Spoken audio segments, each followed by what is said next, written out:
ભરૂચ જિલ્લા કક્ષાના ત્રિદિવસીય રાષ્ટ્રીય બાળ વૈજ્ઞાનિક પ્રદર્શનનો તપોવન ગુરુકુળ વિદ્યાલય ખાતે પ્રારંભ કરવામાં આવ્યો હતો। ભરૂચ જિલ્લા શિક્ષણ અને તાલીમ ભવન, જિલ્લા શિક્ષણ અધિકારીની કચેરી અને પરમ લોક વિજ્ઞાન કેન્દ્ર DAC તેમજ તપોવન ગુરુકુળ સ્કૂલ જાડેશ્વરના સંયુક્ત ઉપક્રમે ભરૂચ જિલ્લા કક્ષાના રાષ્ટ્રીય બાળ વૈજ્ઞાનિક પ્રદર્શનનું આયોજન કરવામાં આવ્યું છે, જેનો આમંત્રિત મહેમાનોના હસ્તે દીપ પ્રાગટ્ય થકી પ્રારંભ કરવામાં આવ્યો હતો।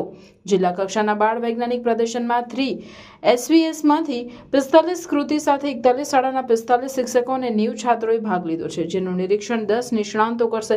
આ કાર્યક્રમમાં રોટરી ક્લબ ઓફ ફેમિનાના પ્રમુખ સમીના ગુંદરવાલા, જિલ્લા રાષ્ટ્રીય બાળ વૈજ્ઞાનિક પ્રદર્શનના કન્વીનર જાગૃતિ પંડ્યા, દિનેશ પંડ્યા તેમજ DSCના ચેરમેન કીર્તિ જોશી, DIET પ્રાચાર્ય રેખાબેન સેંજલિયા અને વિજ્ઞાન સલાહકાર PB Sanghvi, NCSC coordinator doctor Nilesh Upadhyay સહિત આમંત્રિતો ઉપસ્થિત રહ્યા હતા। બાળકોમાં રહેલી જે કાંઈ વિજ્ઞાનને લગતી કોઈ પણ એમની આવડત અથવા તો એમની કોઈ પણ આઈડિયાઝ આપણે કહીએ કે બાળક કોઈ એક નાનો આઈડિયાઝ જ્યારે આપણી સામે શેર કરે ત્યારે એઝ એ પેરેન્ટ્સ પણ આપણે ઘણી વખત ધ્યાન નથી આપતા હોતા, એઝ એ ટીચર્સ પણ આપણને એવું લાગે કે આ વાત બહુ નાની છે, એમાં શું નવું છે, પણ ઘણી વખત આપણે એને સાંભળવાનો પ્રયત્ન કરીશું, એને સમજવાનો અને એક આવું એક પ્લેટફોર્મ આપીશું ને તો કદાચ આવનાર પેઢી આ બાળકો છે, હું વારંવાર કહું છું કે આવનાર પેઢીને આપણે વારસામાં માત્ર ને માત્ર રૂપિયા સંપત્તિ આપવા કરતા એક સારા થોટ અને એને વધારે ને વધારે વિચારવાની શક્તિ આપીશું તો કદાચ આપણે પણ સારી રીતે એની સાથે વૃદ્ધ થઈ શકીશું। તે ઉપરાંત જિલ્લા કક્ષાનું લોક વિજ્ઞાન કેન્દ્ર પણ અહીંયા ચાલે છે।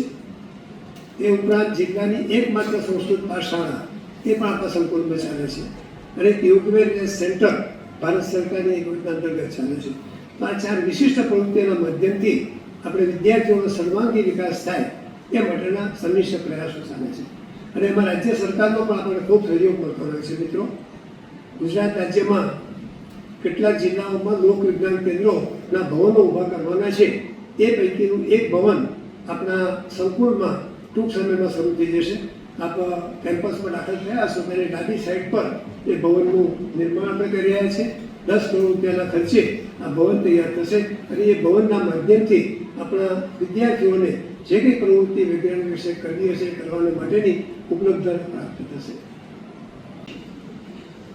અમારા પરમ લોક વિજ્ઞાન કેન્દ્રમાં હું ઘણીવાર કહેતો હોઉં છું કે જ્યારે તમે ડિસ્ટ્રિક્ટ લેવલની ટીમ બનીને જાઓ ત્યારે તમે તમારો ક્લાસ, તમારી સ્કૂલ, તમારો તાલુકો ને પ્રેઝન્ટ કરતા નથી, તમે જિલ્લાની ટીમ છો।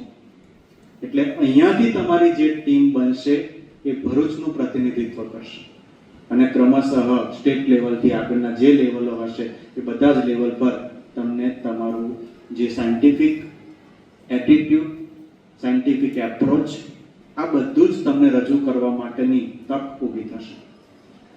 પ્રયત્ન કર્યો છે કે સારી રીતે આપણે કરી શકીએ। 45 જેટલી કૃતિઓ અત્રે આવી છે, બધાને ખૂબ ખૂબ અભિનંદન અને આગળ રાજ્ય કક્ષાએ પણ ભરૂચનું, તમારી શાળાનું, તમારા માર્ગદર્શક શિક્ષકનું અને પોતાના માતા પિતાનું, પોતાનું સર્વનું નામ આપ ઉજાગર કરો એવી પરમાત્માના ચરણોમાં પ્રાર્થના સાથે અહીંયા ઉપસ્થિત તમામને તપોવન સંકુલમાં આવકારું છું, આપનું હાર્દિક સ્વાગત કરું છું। Thank you very much.